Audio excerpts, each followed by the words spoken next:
प्रदेश के गांव में डिजिटल क्रांति की नई शुरुआत हो चुकी है। योगी सरकार ने एक ऐसी महत्वाकांक्षी योजना लॉन्च की है जो न सिर्फ गांव-गांव हाई स्पीड इंटरनेट पहुंचाएगी, बल्कि हजारों युवाओं और महिलाओं के लिए रोजगार के नए अवसर भी पैदा करेगी। इस पहल का नाम है प्रोजेक्ट गंगा। आखिर क्या है प्रोजेक्ट गंगा, कैसे बदलेगी यह योजना ग्रामीण यूपी की तस्वीर और किस तरह गाँव को डिजिटल अर्थव्यवस्था से जोड़ने का काम करेगी। नमस्कार, आप देख रहे हैं फर्क इंडिया। मैं हूं आपके साथ कौशिकी गुप्ता।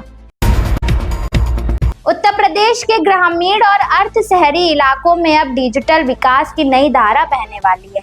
राज्य सरकार, स्टेट ट्रांसफॉर्मेशन कमीशन और वन ओटीटी एंटरटेनमेंट लिमिटेड के सहयोग से शुरू किया गया प्रोजेक्ट गंगा गांव तक हाई स्पीड इंटरनेट पहुंचाने की एक बड़ी पहल है। इस परियोजना का उद्देश्य करीब 20 से 30 लाख घरों तक इंटरनेट, वाईफाई और डिजिटल सेवाएं पहुंचाना है। इसके जरिए ग्रामीण क्षेत्रों में टेलीमेडिसिन, ऑनलाइन शिक्षा और डिजिटल भुगतान जैसी सुविधाओं को बढ़ावा मिलेगा। लेकिन प्रोजेक्ट गंगा सिर्फ इंटरनेट तक सीमित नहीं है। इसका दूसरा और सबसे महत्वपूर्ण पहलू है रोजगार। योजना के तहत गांव में हजारों डिजिटल सर्विस यानी डीएसपी तैयार किए जाएंगे। ये स्थानीय उद्यमी अपने अपने क्षेत्रों में फाइबर नेटवर्क स्थापित करेंगे, इसका संचालन भी संभालेंगे। सरकार का दावा है कि इस पहल से हजारों युवाओं को उद्यमी बनाने का मौका मिलेगा, जबकि 1 लाख से अधिक प्रत्यक्ष और अप्रत्यक्ष रोजगार के अवसर पैदा होंगे, ताकि ग्रामीण अर्थव्यवस्था में उनकी भूमिका और मजबूत हो सके।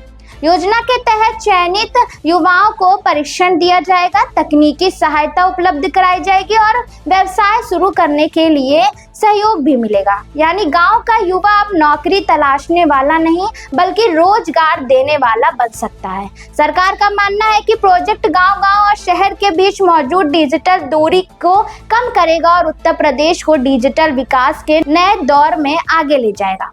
कुल मिलाकर प्रोजेक्ट गंगा सिर्फ एक इंटरनेट परियोजना नहीं, बल्कि गांव को डिजिटल रूप से सशक्त और आर्थिक रूप से आत्मनिर्भर बनाने की दिशा में उठाया गया बड़ा कदम है। अब देखना होगा कि यह महत्वाकांक्षी योजना जमीनी स्तर पर कितनी तेजी से बदलाव ला पाती है।